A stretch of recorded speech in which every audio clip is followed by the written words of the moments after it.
lagi. Ya, kan ngundang semuanya lagi.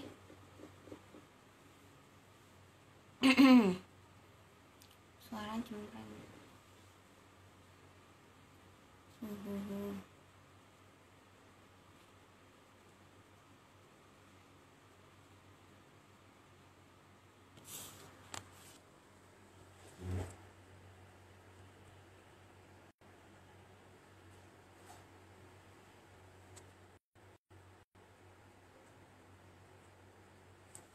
Nah,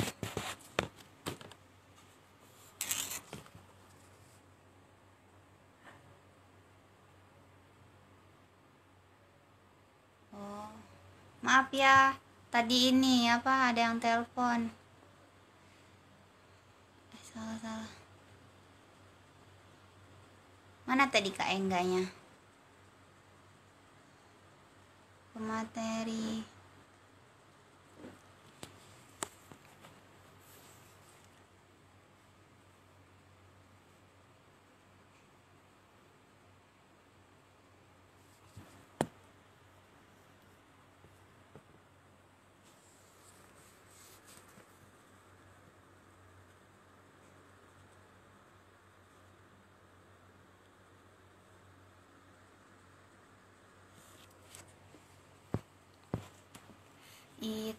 Ada yang telepon tadi.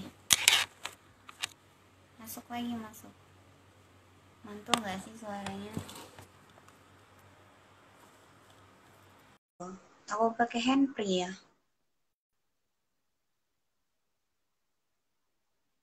Pakai handfree aja deh coba. Bisa? Oke.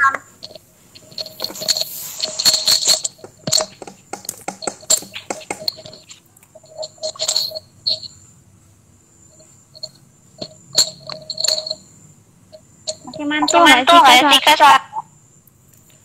Halo, ada suaranya Kak? Jelas gak suaranya? Jelas. Oke. Jelas. Sebelumnya udah ada yang kenal belum sama Kak Ega? Belum. Kalau kakak masa belum? Kalau sering ketemu pasti kenal ya. Maybe, mungkin. Ayo, selamat bergabung rekan-rekan. Ya. Udah kenalan dulu aja moderatornya. Silahkan. Dari mana, semester berapa gitu. Kenalan ya. Iya mak.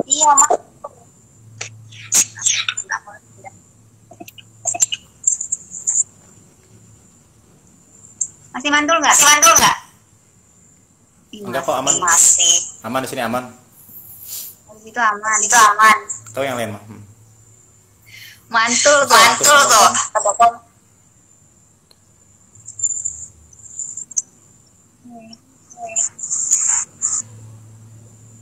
Bergema terus. Coba pakai itu. Pakai headset coba. Tadi udah pakai handfree. Sama aja. Sama aja. Tuh. Masih mantul. Mantul aku tuh.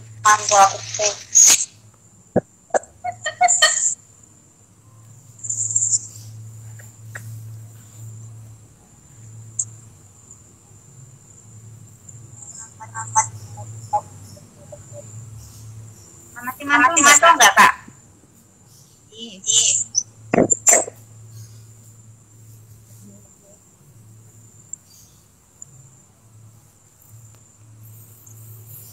Kalau ke saya mah bagus, nggak tahu yang lain mah.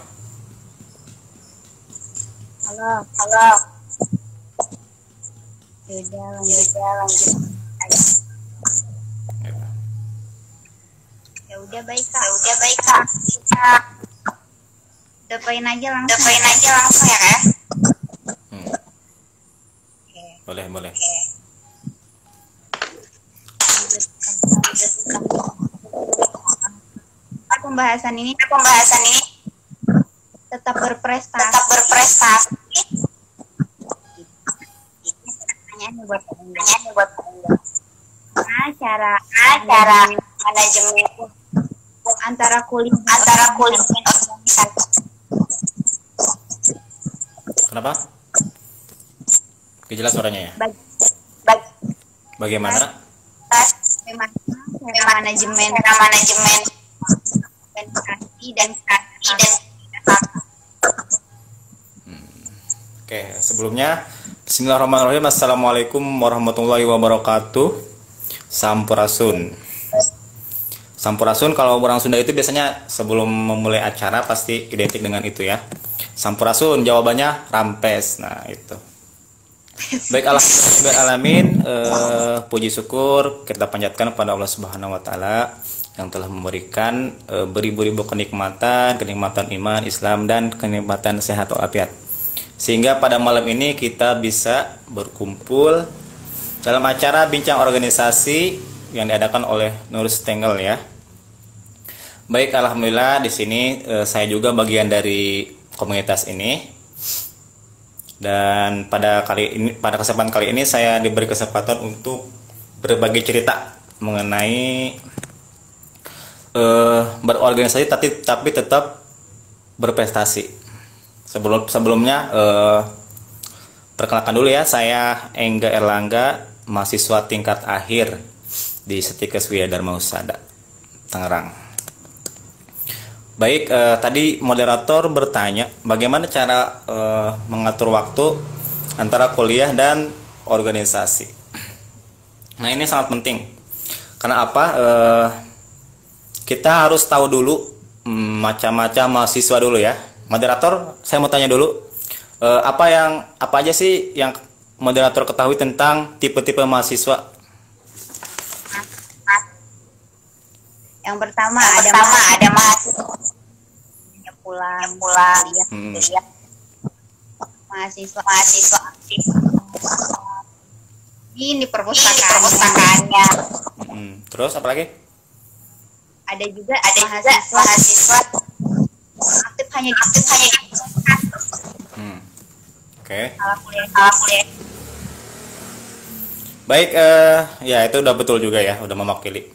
Saya sebelum menjawab pertanyaan ini perlu kita ketahui juga bahwa ada beberapa tipe mahasiswa di kampus itu. Yang pertama, ada mahasiswa perfeksionis. Nah, mahasiswa perfeksionis ini biasanya mahasiswa yang gila pada atau pengejar IPK. Dia pengejar IPK.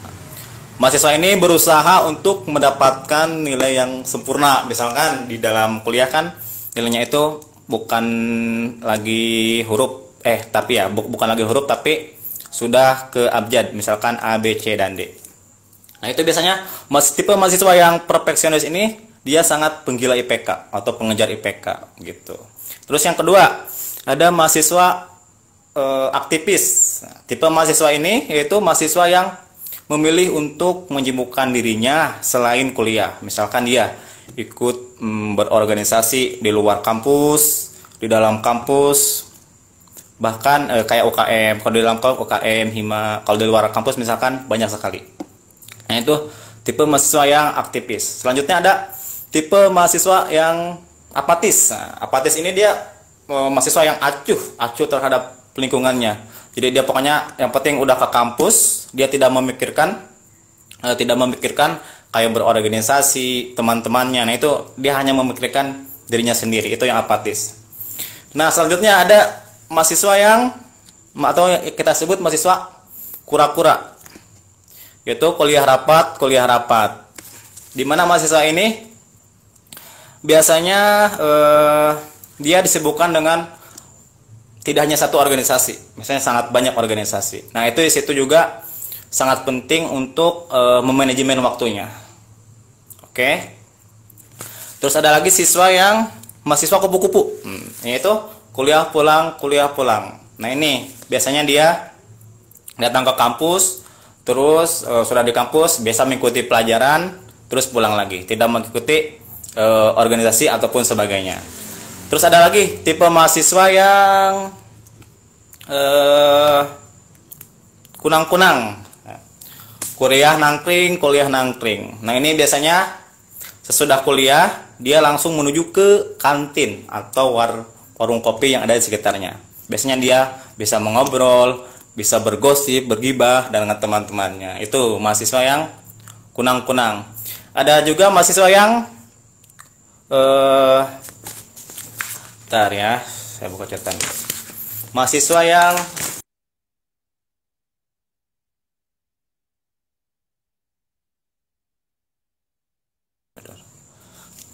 mahasiswa kuda-kuda ini itu kuliah dagang. Nah, ini mahasiswa ini sangat bagus sekali ya. Karena dia di sisi lain kuliah, dia juga mencari penghasilan tambahan untuk membayar semesternya atau misalkan untuk mencukupi kehidupan sehari-harinya dan sebagainya. Dan yang terakhir ada mahasiswa kue-kue. Ya, itu mahasiswa yang kuliah gawe. Ini juga sama halnya dengan tadi mahasiswa yang kunang kuda-kuda, di mana dia selain harus menyelesaikan tugas dari kampus, dia juga harus menyelesaikan pekerjaannya. Di mana biasanya rata-rata yang ini mahasiswa kue-kue ini biasanya dia ngambil freelance. Nah, itu sangat bagus sekali. Oke. Jadi itu mungkin tadi pertanyaannya, bagaimana sih cara memanajemen waktu ya antara kuliah sama berorganisasi. Yang perlu mahasiswa terapkan itu kita harus pertama berkomitmen dulu kepada diri kita sendiri. Misalkan belajar dari pengalaman saya ya, bahwa orang yang ikut organisasi tidak boleh mengganggu kuliahnya. Dan catatan saya juga atau pengalaman saya, organisasi tidak menjadi alasan mahasiswa ikut remedial, nilainya jelek dan sebagainya. Bahkan harus sebaliknya, orang yang ikut organisasi harus mempunyai sifat satu, disiplin, terus sifat bisa lebih menonjol dari teman-teman yang tidak ikut berorganisasi. Dan alhamdulillah saya juga ikut berorganisasi, dan alhamdulillah di kelas juga lumayan aktif lah sebelum adanya pandemi ini gitu. Jadi yang paling penting kita harus berkomitmen pada diri kita sendiri, dan intinya harus bertanggung jawab ya. Apapun yang akan kita lakukan, kita harus bisa mempertanggungjawabkannya. Itu sih jawabannya. Mungkin moderator gimana? Berkomitmen yang terutama. Iya. Jadi teman-teman nih kita ya apa yang saya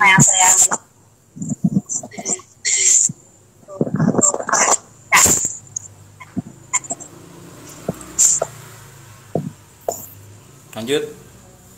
Nah, kakak yang diutamakan organisasi atau Maaf, kenapa suaranya putus-putus? Maaf. Jadi kakak dalam yang prioritas utama itu atau perkuliahan. Oh. Oke, izin menjawab ya. Pasti yang kalau kasih pertanyaan gitu pasti saya jawab kuliah. Karena saya dari jauh-jauh dari kampung untuk kesini yaitu untuk kuliah. Dan organisasi itu untuk mengembangkan potensi yang ada di diri saya. Tetap tujuan utama saya kesini karena ngampus itu atau mencari ilmu tentang ini. Sekarang di keperawatan, jadi saya mencari ilmu tentang keperawatan. Dan sebenarnya tidak hanya mencari ilmu keperawatan aja, banyak sekali ilmu yang saya dapatkan semenjak saya kuliah di Stikes Widya Dharma Musada ini. Jadi kalau ditanya pertanyaan itu tadi, pasti saya lebih memilih yang kuliah dulu lah. Organisasi itu hanya untuk mengembangkan potensi yang ada di diri saya. Dulu. Iya, kuliah dulu.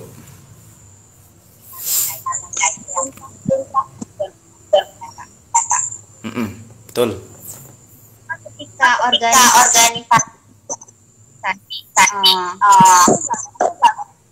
merasa terganggu gitu. Kenapa? Maaf. Suaranya gak jelas. Maaf. Ketika kakak Ketika saya merasa ada nggak sih merasa terganggu dengan tugas positif kan gitu. Oke, izin menjawab ya. Dibilang terganggu ya manusiawi ya. Terganggu tapi sedikit, karena itu udah jadi kewajiban.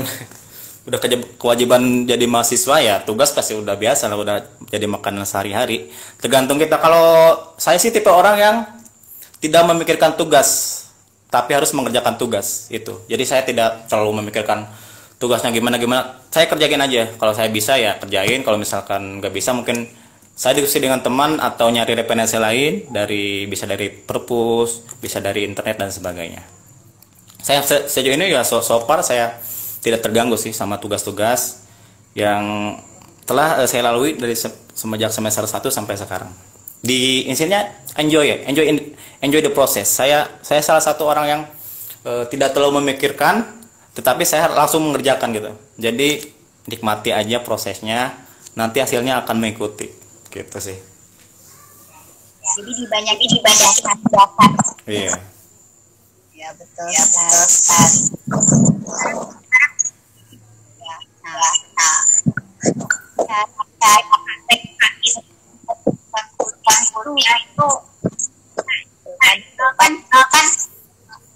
Sekarang kan online gitu. Kenapa barusan gak jelas suaranya? Maaf. Jadi gini kan posisinya itu kan daring. Bagaimana kok tetap di atas gitu. IPK tetap di atas. Bisa gitu. Itu tuh gimana yang ingin mengikuti kayak malu baca PPT gitu kan. Oke. Sebenarnya untuk, nah ini mungkin pertanyaannya lebih saya simpulin. Bagaimana sih tips atau cara-caranya supaya IPK itu tetap tinggi gitu, walaupun di situasi saat ini ya. Jujur saya juga sebenarnya salah satu orang yang mungkin tidak begitu menikmati kuliah secara daring ini. Karena setiap sebuah keputusan pasti ada dampak positif dan negatifnya. Walaupun banyak dampak negatif, tapi positifnya mungkin kalau belajar secara daring ini bisa fleksibel. Jadi kapan kita ada waktunya, kapan kita siapnya belajar ya silahkan. Tapi kalau menurut saya lebih enak yang secara langsung tatap muka, karena lebih jelas itu. Dan kita bisa langsung menanyakan, kalau misalnya tidak ngerti langsung menanyakan ke dosennya gitu. Nah, caranya itu pertama untuk mahasiswa baru atau mahasiswa basi atau maba dan basi ya. Saya sebut gitu. Maba dan bari. Pertama ada beberapa tips nih atau cara untuk supaya IPK-nya itu misalkan udah bagus, semakin grafiknya bagus aja gitu. Jadi nggak turun.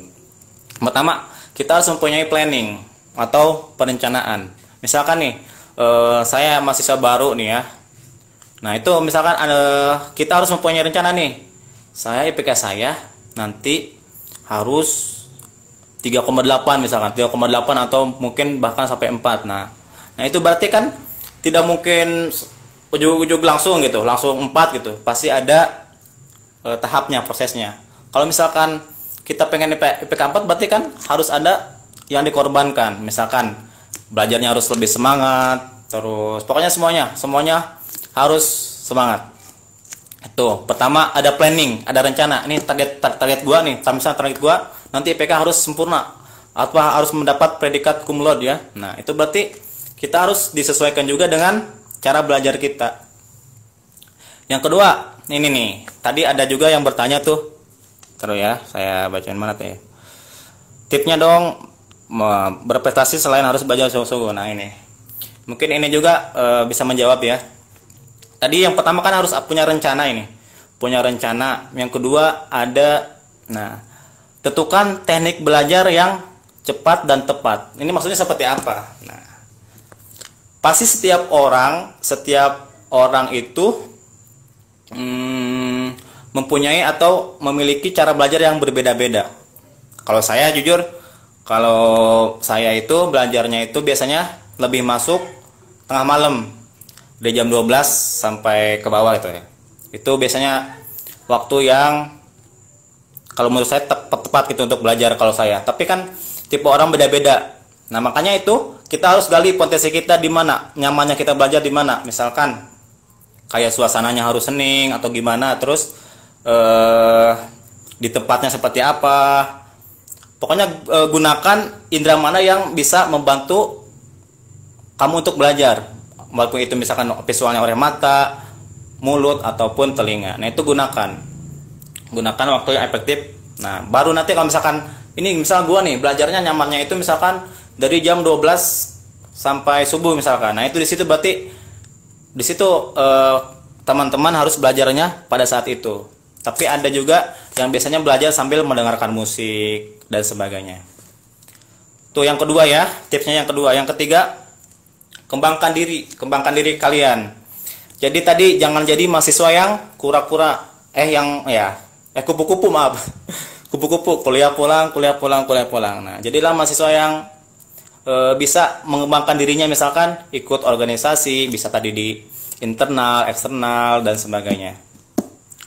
Nilai plusnya itu kalau misalnya kita ikut organisasi, yang pertama biasanya lebih dikenal oleh dosen, teman-teman, dan mempunyai atau memiliki komunikasinya itu biasanya lebih bagus. Jadi kan dia di organisasi juga belajar untuk public speaking, ngomong di depan banyak orang dan sebagainya. Jadi itu sangat bermanfaat ya. Untuk tips yang selanjutnya yaitu pahami mata pelajaran dan karakter dosen. Nah, ini pengalaman saya ya.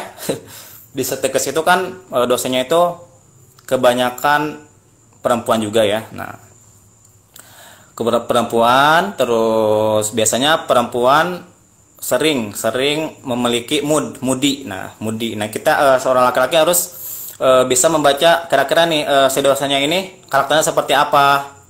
Kalau misalkan, karena ada misalkan dosen yang tiba-tiba masuk kelas langsung suruh ulangan. Nah, itu berarti kita kan setiap malamnya harus membaca materi pelajaran dia yang misalkan minggu lalu, terus minggu sebelumnya. Biasanya di Setekes juga ada tipe dosen yang seperti itu. Jadi emang pas malam harinya kita harus prefer untuk selalu belajar. Terus biasanya saat kuliah itu harus aktif di kelas. Walaupun sekarang misalkan secara online ya, tetap kita harus aktif gitu. Harus aktif di kelasnya. Biasanya itu lebih enak, lebih dikenal oleh dosen kalau misalnya mahasiswa yang aktif maaf. Terus tips yang kelima itu berteman dengan orang yang pintar. Nah, ini tipsnya. Pernah mendengar pepatah ini kan, apabila kita berteman dengan tukang minyak wangi, pasti kita juga akan wangi juga. Nah, apabila kita misalkan berteman dengan orang yang pintar, otomatis atau kita juga pasti akan terbawa menjadi pintar. Nah, di sisi lain pilihlah, bukannya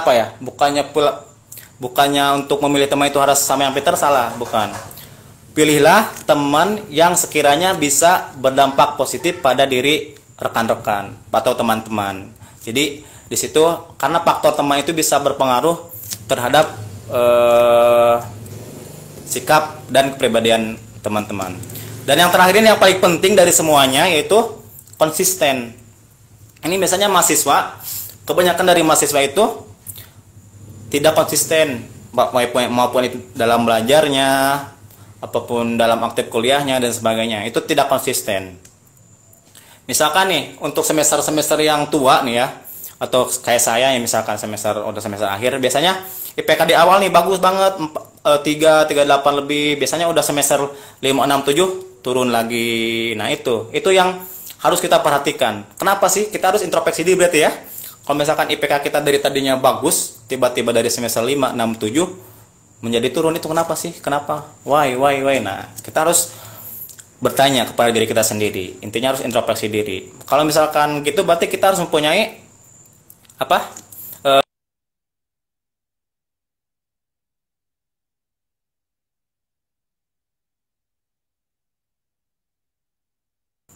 Jadi faktor lingkungan itu emang sangat berpengaruh buat diri kita sendiri.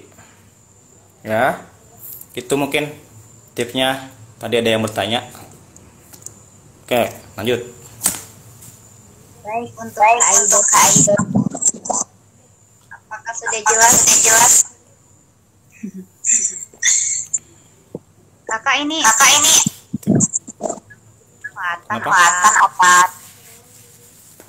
Kenapa? Kakak asli Tangerang. Saya asli Sunda, Sukabumi. Asli Sunda, Sukabumi. Ya. Dari itu Kenapa? merantau. Ya. Saya dari pengalaman saya emang dari semenjak duduk di bangku SMP saya udah merantau. Intinya udah jauh dari orang tua.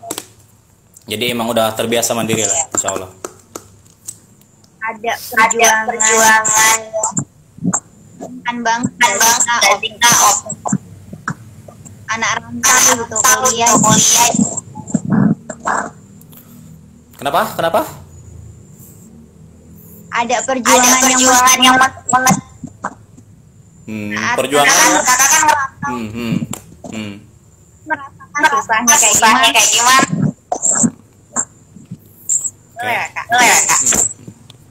Mungkin di sini dari rekan-rekan juga banyak yang merantau ya, mungkin dari dari Jawa, dari Sunda dan sebagainya. Nah, tentu dalam merantau itu pasti banyak suka dan dukanya ya yang pernah saya alami. Pertama kita harus bisa manage waktunya, memanage keuangan. Pokoknya semua kalau misalkan anak rantau itu harus pinter memanage waktu dan sebagainya pokoknya. Sangat harus pinter-pinter memanage. Tetapi di sisi lain biasanya anak rantau itu orang-orangnya mandiri. Orang-orang yang mandiri dan karena mungkin suatu tuntutan dan kepaksaan juga maksudnya gitu. Karena kalau misalkan kita tidak bisa sendiri kan siapa nanti yang mau nyuci, mau masak dan sebagainya kalau bukan kita. Makanya ini buat yang anak-anak rantau, kalau mau kuliahlah yang bener lah. Jangan macam-macam dulu gitu.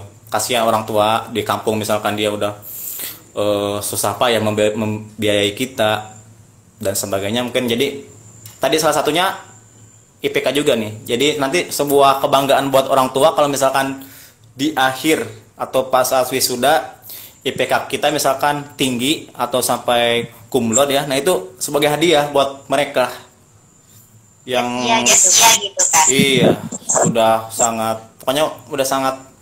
pokoknya kalau kita harus suruh membalas pasti tidak bisa membalas tuh semua kebaikan orang tua kita. Itu sih. Jadi harus memanfaatkan waktu kuliah selama 4 tahun ini dengan sebaik-baik mungkin. Gitu sih, Mel. Ada saya kalau belajar jadi tipsnya dong supaya belajar. Untuk ulsiau. Sebenarnya bagaimana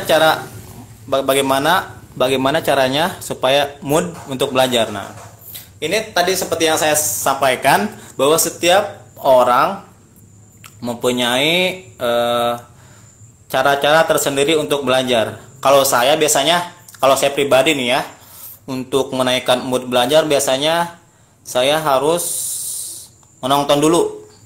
Menonton wayang golek. Menonton wayang golek. Ada yang tahu kan wayang golek? Mungkin kalau orang-orang ini orang Sunda pasti tahu. Biasanya saya dapat mood dari situ. Kalau saya udah malas-malas belajar, saya nonton wayang golek atau misalkan kayak komedi-komedi yang bisa membangkitkan gairah belajar. Saya dari situ cara untuk mengambil moodnya. Tapi kalau misalkan teman-teman menanya tadi, itu jawabannya ada pada dari diri teman-teman masing-masing gitu. Karena setiap orang beda-beda. Ada misalkan mood belajarnya di luar, misalkan di luar ruangan, misalkan kayak di pemandangan atau di mana, atau ada yang mood belajarnya di ruang yang sepi, ruang yang hampa dan sebagainya. Atau ada juga yang biasanya belajarnya itu di tempat ramai ada. Nah, itu kembali ke teman-teman masing-masing itu, Mak. Jadi carilah waktu yang tepat untuk belajar sesuai dengan moodnya masing-masing. Karena saya juga kalau misalkan belajar nggak mood, ya saya nggak belajar. Gak usah sama sekali, karena nggak cuma-cuma gitu. Gak bakal masuk ke ini kita gitu. Nggak bakal ngerti-ngerti. Itu tadi jawabannya mungkin ada pada diri teman-teman sekalian gitu. Itu sih. Baik. Tanya lah, nggak apa-apa.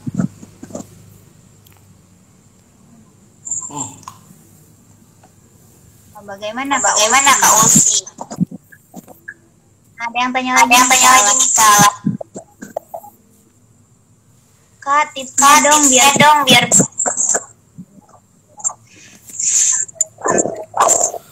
Gimana? Oh, ini ya. Dari siapa nih? Juria ya.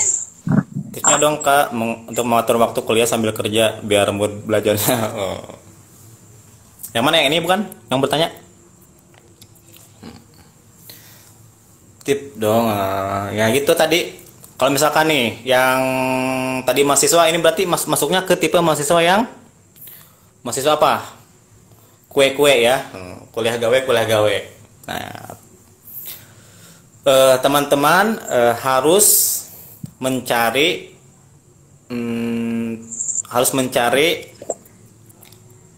apa ya, inspirasi atau apa tuh namanya, motivasi untuk belajar. Misalkan nih untuk Teh Juria misalkan dia misalkan udah capek nih kuliah terus kerja. Nah, jadi belajarnya itu tidak semangat.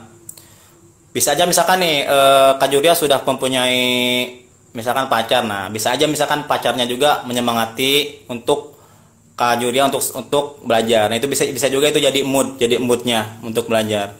Kalau saya biasanya kalau saya mencari moodnya itu ya nonton wayang golek atau yang bisa lucu-lucu, baru bisa untuk belajar. Tadi untuk masalah tipsnya, kita harus mempunyai, tadi yang sudah saya jelaskan ada 6 tips tuh supaya belajar kita harus mempunyai rencana. Intinya harus mempunyai rencana, gitu aja sih.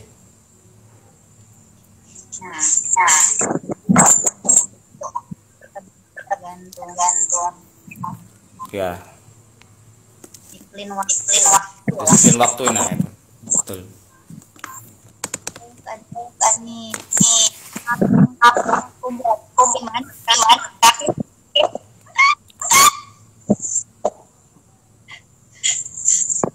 Kenapa? Kalau moodnya nggak kekumpul. Kalau moodnya nggak kumpul-kumpul ya nggak usah kuliah, berarti nggak usah belajar kalau gitu. Harus Allahumma paksakin. Itu aja mungkin tips terakhir. Kalau misalkan moodnya nggak ngumpul-ngumpulin ya harus dipaksakan. Walaupun segala sesuatu yang dipaksakan itu tidak enak, ya tetap harus dipaksakan. Karena itu udah kewajiban kita sebagai mahasiswa untuk belajar. Itu tips dari saya sih. Jadi Allahumma maksaga. Biasanya itu tips terakhir. Ya. Ya. Niat terutama. Niat. Tenin. betul.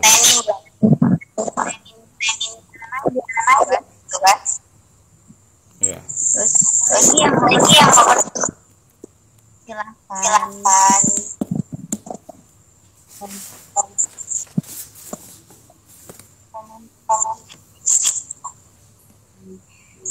Bagaimana ini ada pertanyaan.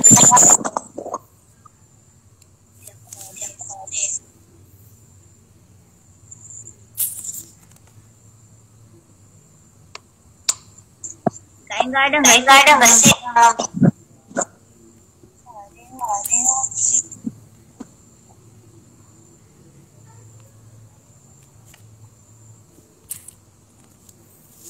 Yuk, ada lagi yang mau bertanya, silakan.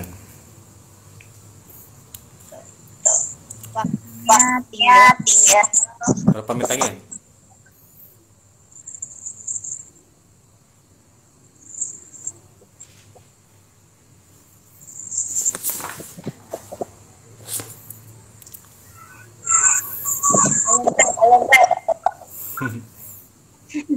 Silakan, ada yang mau tanya lagi gak?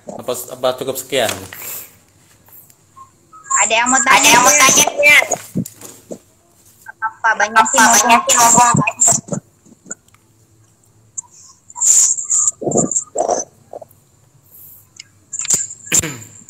Ada gak?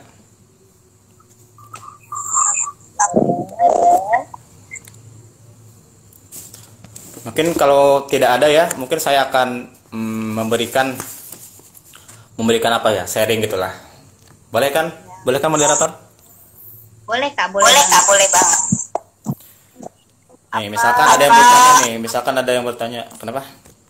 Ada yang tanya Ada. nih. Apa tuh? Apa tanggapan kakak dan unggul di sekolah? Tapi dia nggak dapat kasih cuek dari pihak atau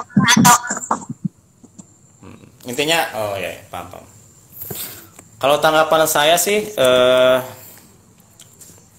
kalau tanggapan saya ini ya, saya juga merasa apa ya, merasa sedikit disayangkan gitu, disayangkan apabila misalkan ada salah satu mahasiswa yang berprestasi tidak diberikan apresiasi oleh sekolah atau kampusnya. Itu sangat disayangkan gitu, karena kita kalau tadi tipe mahasiswa yang misalkan perfeksionis itu biasanya dia sudah habis-habisan untuk belajar atau mencari IPK, tapi misalkan dicuekkan oleh misalkan oleh kampus atau bidang kemahasiswaan. Nah, itu sangat disayangkan sebenarnya.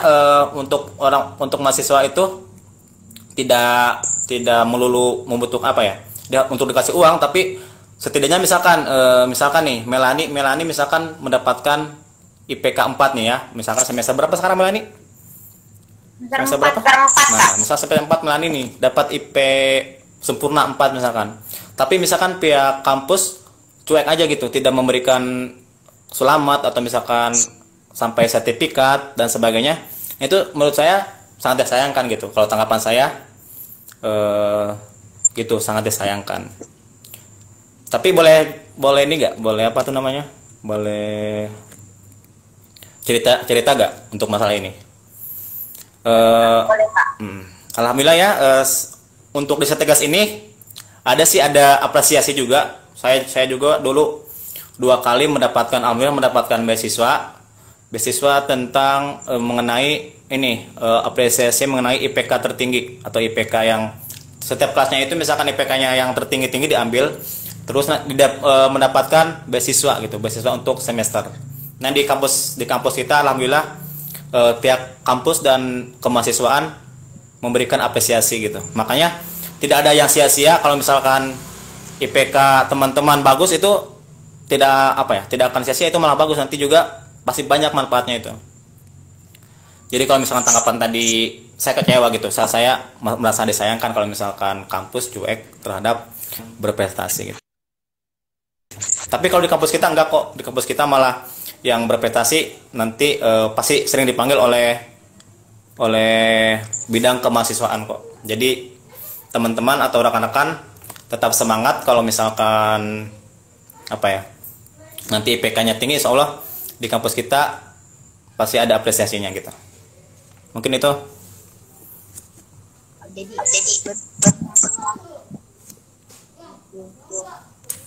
Ya. lagi 11 menit yang boleh jawab. Makanya di DM.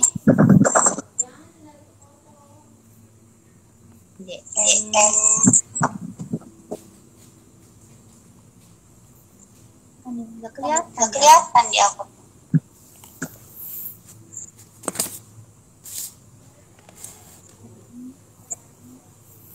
Satu pertanyaan. Ya, dari siapa?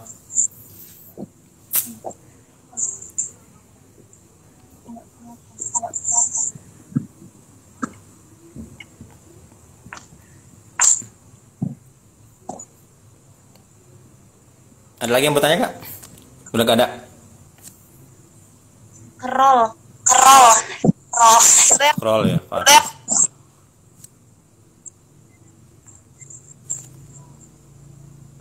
Ada enggak? Yuk.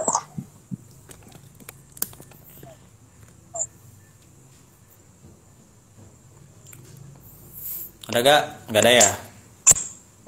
Kalau nggak ada. Kalau gak ada, saya yang bertanya. Boleh gak bertanya? Menurut moderator nih ya, atau teman-teman mungkin boleh menjawab juga. Ini kan sifatnya diskusi. Penting gak sih IPK tinggi itu? Penting gak sih menurut kalian? Gitu aja sih pertanyaannya. IPK tinggi itu penting gak sih sebenarnya? Tinggi penting.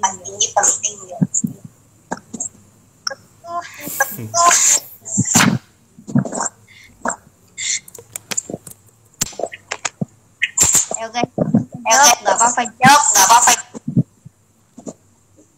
Iya, jawabannya penting atau tidak gitu ya. Nggak penting ya. Tapi ya kak, kalau IPK tinggi, tapi tidak. Kenapa? Misalkan IPK-nya tinggi, terus Tindakannya kurang. misalnya IPK-nya tinggi tapi apanya? Tindakannya kurang. Oh, tindakan dalam artian soft skill-nya. Saya sebut soft skill aja ya. Misalkan kenapa sih kalau misalkan IPK-nya tinggi banget tapi misalkan soft skill-nya itu non besar atau nol besar atau tidak ada apa-apa.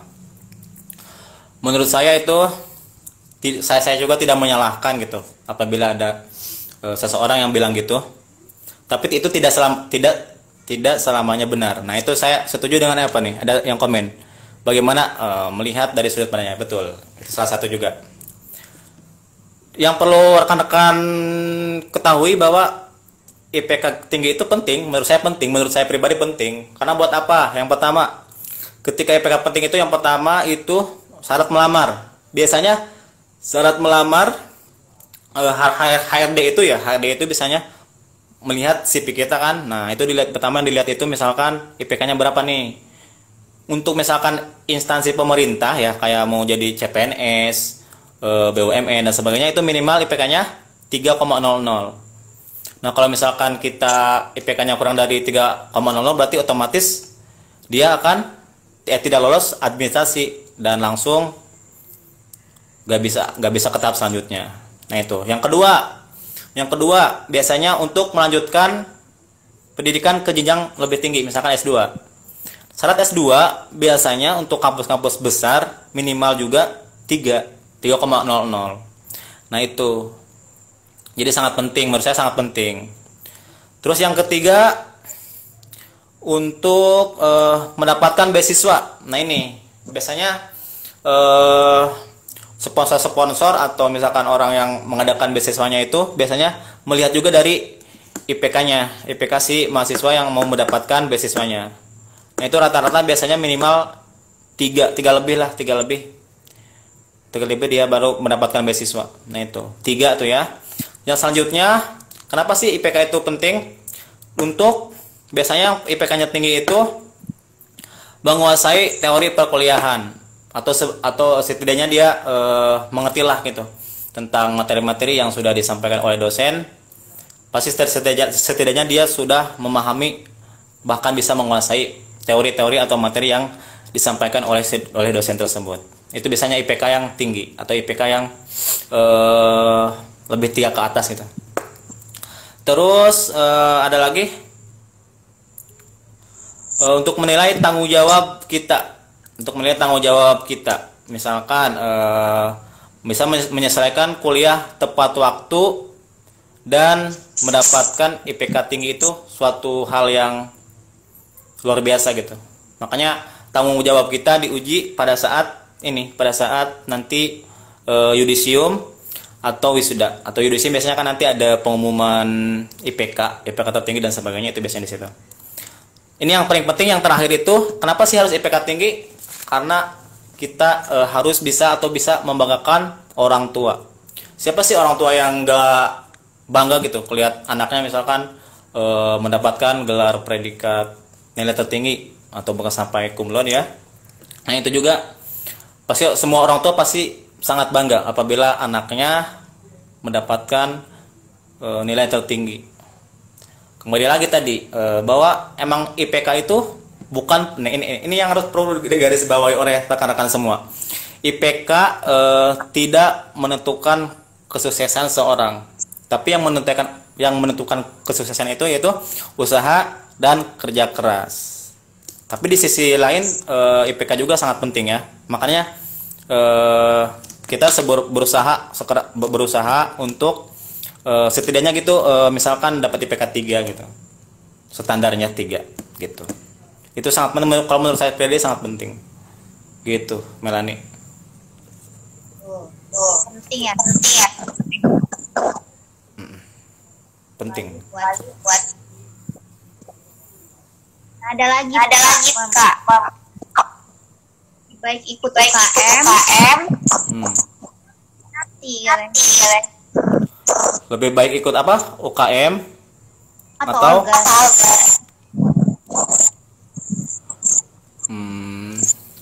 lebih baik kalau memilih lebih baik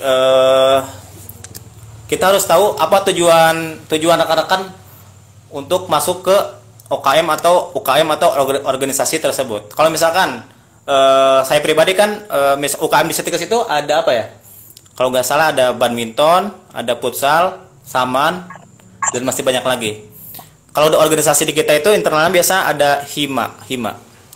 Nah, itu kalau disuruh milih mana yang lebih baik, dua-duanya baik. Cuma kembali lagi kepada diri teman-teman masing-masing bahwa kita itu mau mengembangkan apa. Kalau misalkan kita udah punya bakat basic di di badminton atau di futsal, ya sebaiknya masuk ke UKM karena dia lebih terstruktur gitu atau lebih menjurus ke bakat rekan-rekan. Tapi kalau misalkan dari SMP-nya, SMA-nya aktif di organisasi seperti OSIS, pramuka dan sebagainya, saya sarankan sih lebih ikut untuk mengikuti organisasi. Misalkan kalau di kampus kita ada hima dan sebagainya.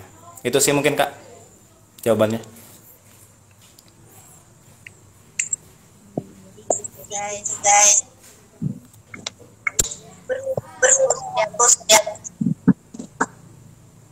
Jadi hanya boleh nanti